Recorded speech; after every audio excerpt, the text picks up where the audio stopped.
And APB, American Protection Bureau, voted #1 best on Long Island for all your security needs. Call 631-390-9050. That's 631-390-9050. APB. You need a body shop? You need engine repair? Auto Excellence, Collision Specialists, 631-261-6420. That's 631-261-6420. Auto Excellence. Jimmy, I gotta take a dump. What? No, I mean I need a dumpster. Well, for all those needs, you need to call Big V Dumpster Rental, Long Island, New York, 631-900-DUMP.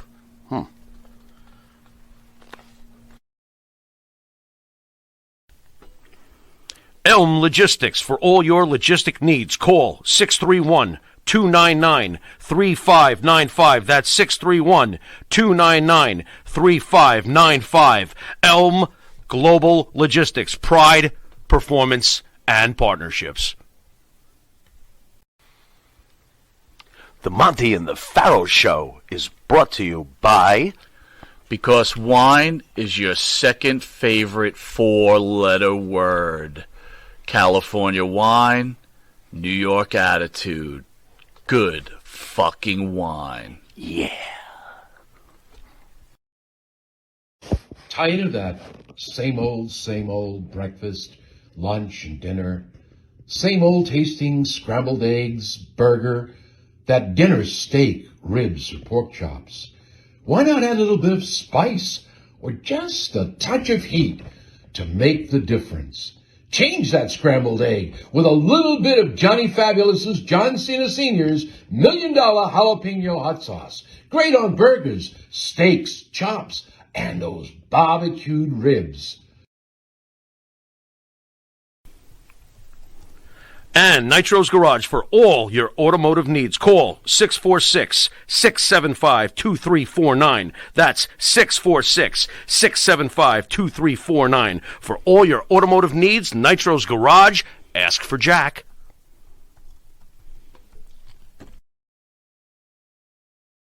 Do you treat your dog as part of the family? Well, so do we. So why not celebrate your pup's birthday with the ultimate party box? Check us out on Instagram, Twitter, and Facebook at Party Pup Info, and let us make your pup's party or any celebration perfection. M&J Video Games and Collectibles. Sport and non-sport cards, wrestling items, autographed items. We buy, sell, and trade. M&J Video Games and Collectibles, located at 1049 Queen Street, Southington, Connecticut. Call us at 1-860-479-9223 or 860-93-GAMES. M&J, Video Games and Collectibles. What did you say this is? What a day. What a day. What a day. What a day. What a day. What a day. With Joe Lowry. This is Dr. Britt Baker, DMD, the role model, here to congratulate a fellow role model, Joe WhattaDay Lowry. Everybody needs to go check this out. Doctor's orders. It's my prescription to all of you. So please follow WhattaDay on social media. Hey, Joe, what a day.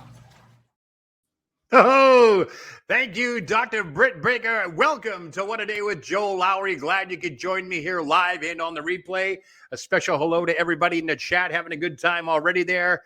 Welcome. It's Wednesday, the week's hump day, right? And as I like to call it, the week's middle finger. You know, we're halfway to the weekend, almost there. You can taste it Thursday right around the corner. And right now we got 51 degrees outside the Southern Iowa studios here on Maple Street. Going to be 70 next week, so I can't wait for that.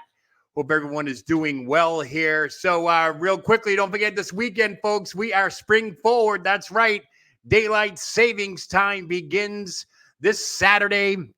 And I got to tell you what I do like the longer days and all that good stuff. But what I can't really get over, and still at this age, is it takes me like a week or two just to catch up after losing that hour.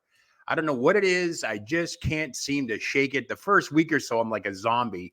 And it's bad enough that we moved to Iowa here 2 years ago. And there we have an hour time difference here. So that's even messed me up more. So hopefully when we get back east, it won't be as bad. But nonetheless, don't forget, change those clocks forward. And by the way, folks, now is always a good time. Safety. Check those batteries or switch them up in your smoke alarms and CO2 detectors. I did post earlier today on my Facebook page that today is National Oreo Cookie Day. That's right. As baby cakes, we go through about 5 packages of these a week. Well, I do anyways. I love my Oreos. It's a habit I've had since I was a kid. Cookies and milk before bed. It's something that will probably end my life, but nonetheless, Oreo Cookie Day. Celebrate responsibly if you can. All right. So moving on here, folks. Did we survive this Facebook and Instagram outage? Ooh, that's a different type of graphics. I didn't know it was going to come out like that. Anyways, yeah. The outage was due to a technical issue, so Facebook rep says. I don't know if that's true or not, but it was Super Tuesday, so it kind of makes you go, enough with the Mark safe from crap. I hated that stuff. Mark safe from the outage. And it wasn't even long out. It was an hour, 45 minutes tops. I don't know. Didn't really bother me too much, got some stuff done anyways. But anyways. All right, moving on. So we had some news today, breaking news this morning. Bull Nakano, wrestling news. Bull Nakano, the Japanese wrestler, is going into the Hall of Fame. That's right. She's been the second inductee that announced this week. We'll get to the other one in a moment. But she has a great career in Japan as well as the U.S. And something tells me that Alundra Blaze, a.k.a. Medusa Maselli, will probably induct her into the Hall of Fame. So congratulations to her. Well-deserved. Anybody going to the Hall of Fame is well-deserved, especially this guy, huh? Paul Heyman. That's right. Congrats to the Heyman, the Heyman Hustle, right? It was announced Monday that he is the first inductee into this year's 2024 WWE Hall of Fame. Now, the real question is, I'm going to ask it, folks, who should induct Mr. Paul Heyman into the WWE Hall of Fame? Come on now. The first name that comes to mind. I'm going to say it right now. It's got to be Brock Lesnar. I mean, I know it's a tough deal, what's going on with the WWE and the lawsuit and all that stuff, but there is a dark cloud over the WWE right now. I don't know if they're going to challenge that or not, but, a couple of things here. The Hall of Fame ceremony is after SmackDown and on Peacock, so if they're going to gauge the crowd and want to work with that, they can. They have the luxury to do so, especially on a streaming service. So, it's not like they don't blackout censor things now, like a Rocky Die sign or, bullshit chants in the audience that for some reason other wrestling networks don't cut out anymore. But nonetheless, who should induct Paul Heyman into the WWE Hall of Fame? Excuse me, I just burped. I just had a cookie, by the way. You got to celebrate National Oreo Cookie Day. Did I already mention that? Yeah, I know. Got to love my Oreos. But anyways, nonetheless, congratulations to Bull Nakano and Paul Heyman. I'm sure they're going to come fast and furious now. Everyone's like, what took so long? They started announcing WrestleMania later and later the last couple of years after COVID and so forth. But it wasn't until March 10th, we're still a few days away off last year, that they announced Rey Mysterio. So it'll be amazing to see who's next. I'm sure we have a lot of guesses out there, but I do hope that who am I looking for this year? I do hope that Bray Wyatt gets some type of notoriety as well. But rumor has it, and The Rock's kind of put it out there, that Haku may be the next inductee. But yeah, Brock Lesnar, I'm seeing the chat lighting up right now. Who should induct Paul Heyman into the WWE Hall of Fame? It's synonymous. They've been together for 20 years, friends, personal friends. They're still in contact. They've worked together for 20 years. And how can you not associate Paul Heyman without Brock Lesnar and the success? Anyways, all right, let's move on from that one. Now, I don't know if you heard this one. Madonna. Not sure, but Madonna was performing at her Los Angeles concert this past Monday night. And, well, it seems she spoke to God. Yeah, she spoke to God. Last summer, she fell ill with a bacterial infection. And the Material Girl told the crowd that when she came out of an induced coma, they put her in an induced coma for this. She woke up and uttered the word no. And, obviously for Madonna, that must have been a first, saying no. Okay, boom, boom, boom. But she went on to tell the audience that God must have been asking her to come up to me, that is.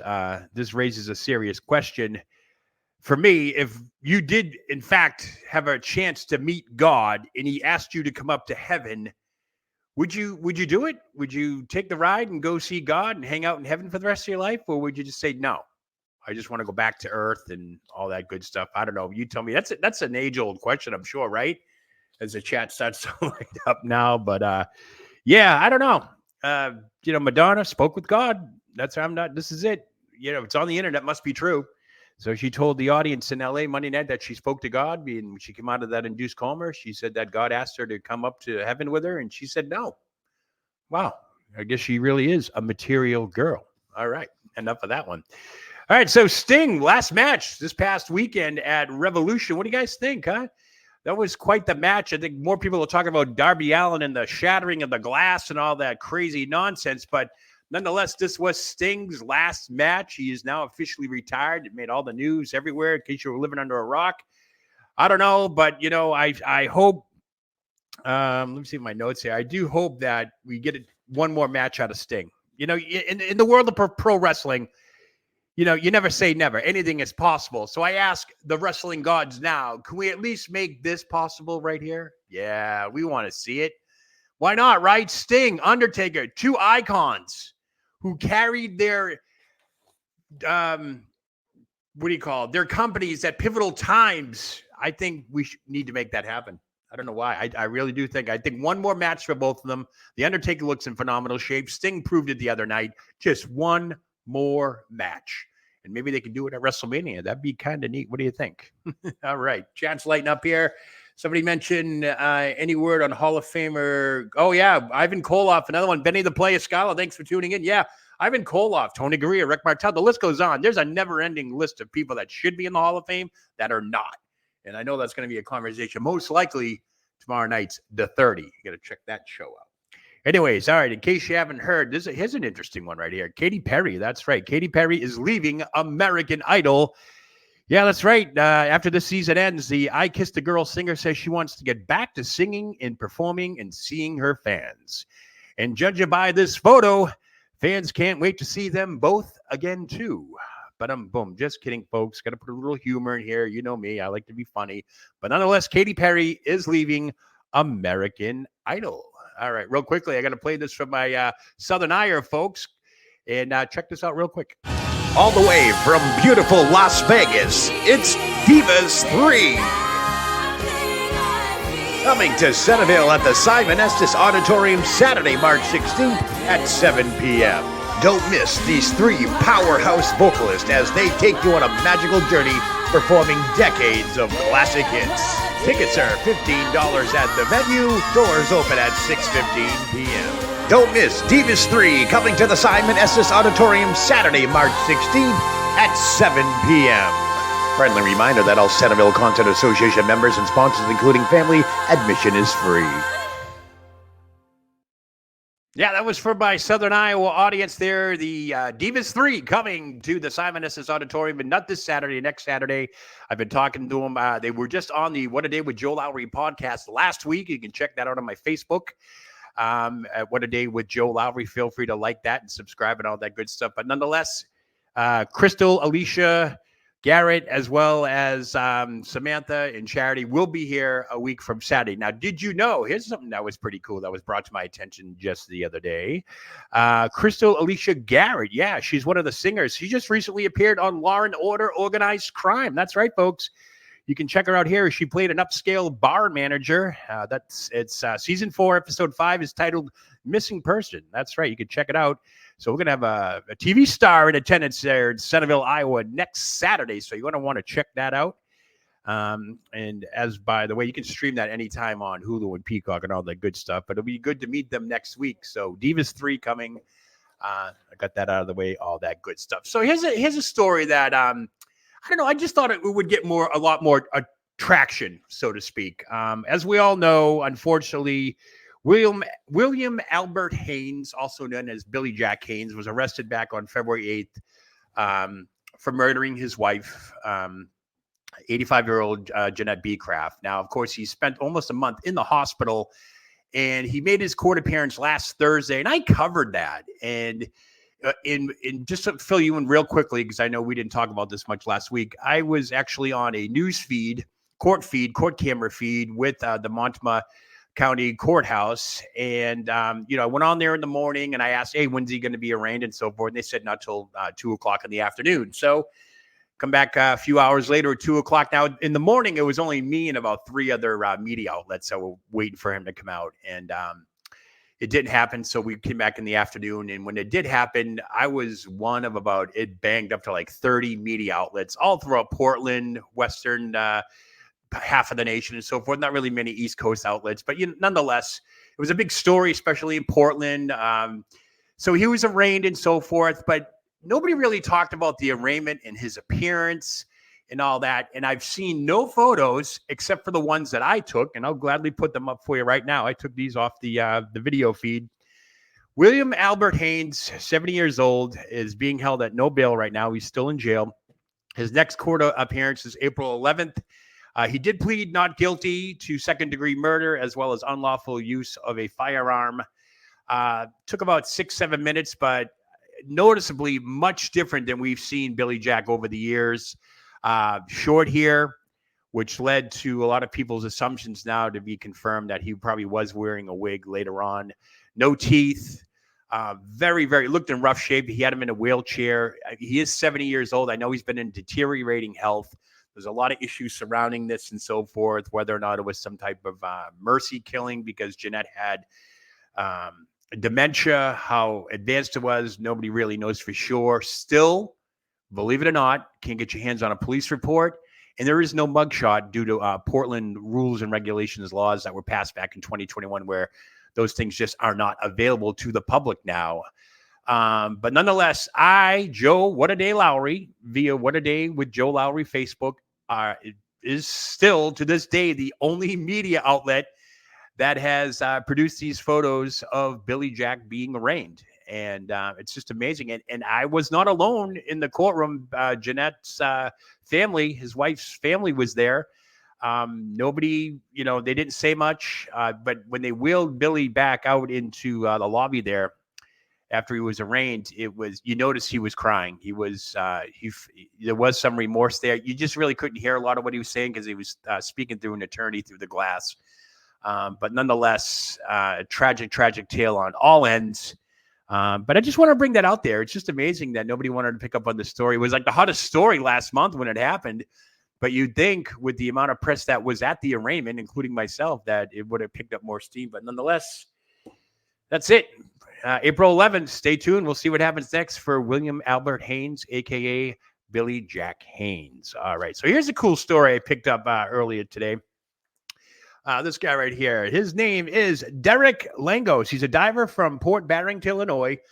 And a story came out the other day that he has recovered over 200 Apple Watches from the Channel Lakes. That's right, folks. Langos owns the scuba bear diving recovery service. People hired this company to retrieve and recover lost items at the lake. Now, to date, he has recovered over 200 Apple Watches. He took a picture right there. He recently issued a warning to Apple Watch users saying, do not use any type of replacements or sports bands on the Apple Watches as they tend to slip off in the water very easily. As you can see, there's over 200 of them on display. Now, Langos not only has recovered watches in his latest finds, but smartphones are in there, a white gold Cartier ring he's recovered, even prescription sunglasses.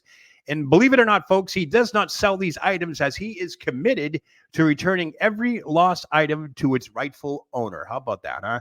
Integrity right there. You don't find that very often. But you can check out the company on Facebook at Scuba Bear Diving and Recovery Services.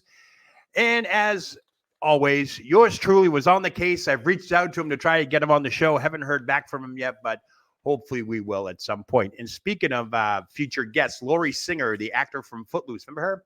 And a couple other movies, Firestarter and all that good stuff.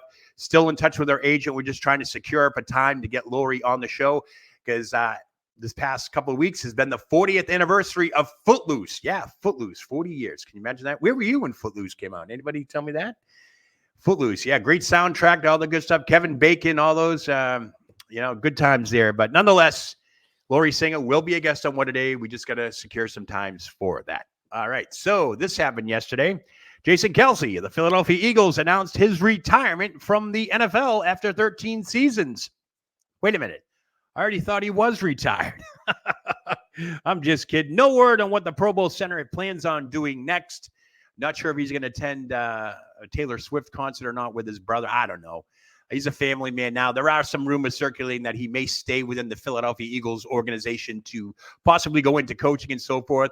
I know a lot of these generational players like Jason here, they like to pass it on, their gifts and so forth. And what better way to do that within coaching? You know, that's always the best way to go ahead and give back to a sport that actually provided for you and your family for over 13 years. So that's something neat. All right. So came across this one today. Top 10 highest paid actors. How about that, folks? And I was shocked. I think I was shocked more or less who's on the top 10 as opposed to how much money they made. When you think of like Forbes highest paid actors and top 10 lists and so forth, you're expecting like buku money and all that stuff. But these numbers are kind of obscure. Number one was Adam Sandler at $73 million. Now, the reason he's number one is because this past 2014, he secured a 4-movie deal with the streaming service Netflix, which paid him like $250 million over the span of 4 years. And he just recently signed a new contract with Netflix to do another 4 movies. So that's going to be upped up a little bit. So Adam Sandler comes in at number one at $73 million. Number two, Margot Robbie. Great. Wolf of Wall Street, most notably now from Barbie, coming in at $59 million. Good for her. Tom Cruise, always a mainstay on the Forbes highest paid actors. He comes in at number 3 at $45 million. We had a 2-way tie, 4 and 5 respectively. Matt Damon off the Oppenheimer success at $43 million. And Ryan Gosling, again, another Barbie character off another $43 million. Jennifer Aniston, $42 million. I don't know what she's been doing lately. I really have not seen a movie with her come out yet in a while. So not too sure about that one. And then, of course, we have another tie, 7 and 8 respectively. Leonardo DiCaprio and Jason Statham, $41 million a piece. And my boy from Boston, Ben Affleck, you know, the one third of the Dung Kings with Tom Brady and his boy Matt Damon as well. You know, Boston folks. He came in at $38 million. And my man, number 10, Denzel Washington, rounds it out at $24 million. Now, other notable actors that were missing from the list, Ryan Reynolds, as well as Dwayne "The Rock" Johnson. They've had several ventures outside of the Hollywood circle, so they don't include that. And another notable person who's now missing off the Forbes list is Mark Wahlberg. And get this, I didn't know Mark Wahlberg. He had a whole bunch of stuff going on. He's got investments, including Wahlburgers, which we all know about. He has a municipal clothing line. I'm assuming municipal means something to do with law enforcement. He has a prayer app called Hallow. Imagine that. And he has a fitness company called F45 Training. And he also owns a Chevy dealership in Ohio. I don't know what the deal with that. He sounds like, you know, something like that to me sounds like he won in a card game in a back room at one of his movies. You know, all right, I don't have money to pay, but you can have my car dealership in Ohio. All right, fine, I'll take it. That's what that sounds like to me. I mean, it's weird. I don't know. I know Ryan Reynolds owns that Mint Mobile company. That's kind of neat. Cheapest cell phone rates out there and all that stuff. So looking at the chat, everyone's piping in. Yeah, let me read some of these chats here. Let me see. The net worths, baby cakes, these are net worths. Pittance compared to Vincent Kenny McMahon. Yeah, speaking of Vinnie Mac, he cashed out some more stock. We'll probably be talking about that on the 30 tomorrow night. But yeah, he cashed out more stocks. He had right now it's close to $1 billion he's cashed out since November. I don't even know what he's doing with the money. But one thing did come out today in the world of Vince McMahon that there was a shareholder meeting for Morgan Stanley and TKO. Mark Shapiro, one of those guys, was on there, and they have cut ties with Vince McMahon altogether. They don't contact him. He's no longer part of the company, and he made it adamant that Vince McMahon will never come back to the company. So that's, you talk about shutting the door. And I think this is going to have a long-term effect on other employees in the WWE. If you've been associated with the McMahon name and so on, because it sounds like they're really shutting everything down. So I think the Vinnie Mac situation is going to get worse before it gets better. But if you have ties to McMahon, rumors are now circulating that Triple H may be on his way out after Mania. See, a lot of stuff's going to go down after WrestleMania. This is the big deal with WWE. This is their high time right now, and you have that dark cloud still hanging over their heads. for that. So that is a tough one there. But nonetheless, there's going to be a lot of heads rolling, I think, after WrestleMania and so forth. So, but nonetheless, the chat, thank you so much for everybody. Billy Jack Haynes, Robert Brown's in the house, Benny the Player. Nice. I saw Beth Hopper in there. Thank you. The number one playmate. ASO's in there. Awesome. Thank you all for joining me. All right. So we have some programming notes here before I take off. All right. Tomorrow night we have Monty and the Pharaoh show. That's Thursday at 8/7 Central. I heard the improbable Sal Corrente is going to be a guest with Jimmy and Mike on the Monty and the Pharaoh show. You got to check that out. But right before the Monty and the Pharaoh show, you got to check out wrestling's hottest game show, The 30. That's right. Looks like we got a 6:30 Eastern, 5:30 Central time start for that tomorrow night. We try to do it early so we can get done before Mike takes over the show and all that. So you get about 3.5, almost 4 hours of Monty and the Pharaoh programming coming your way just tomorrow night alone. And then, of course, Friday is Wrestling Remembered, me, the player, and, of course, ESO and the president of Thursday Nights, Phil DeCesare, will all be in the house. I've decided to make it an open forum. That means we're going to be talking with the chat most of the night. We could talk about anything wrestling remembered later, now, then, forever. You tell me what you want to talk about. We'll just pop into the chat and we'll chime in and we'll talk about it. I just thought that'd be a great idea to do that. But don't forget, folks, while you're on the air with me now, just go ahead and hit that subscribe button down there. Hit that like button. Comments, suggestions, always greatly appreciated. And all that good stuff. So I'm going to bug out of here because I'm going to keep to my 30-minute time rule because that's all the time I'm allotted here at Monty and the Pharaoh channel. I'm just kidding. That's enough time. Who's going to watch this mug for 30 minutes? I got to tell you. So before I take off, once again, I'm going to be celebrating. Where am I? Boom. We'll go this side. National Oreo Cookie Day. You got to love it. I got a whole bag of these right now ready to go in my mouth with a tall glass of milk.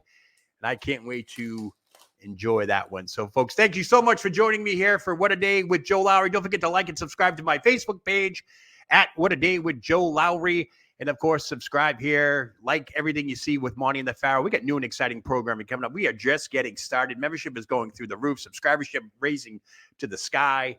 Can't wait. Glad to be a part of it. Tons of new programming and all that stuff. So I'm going to take off from here, guys.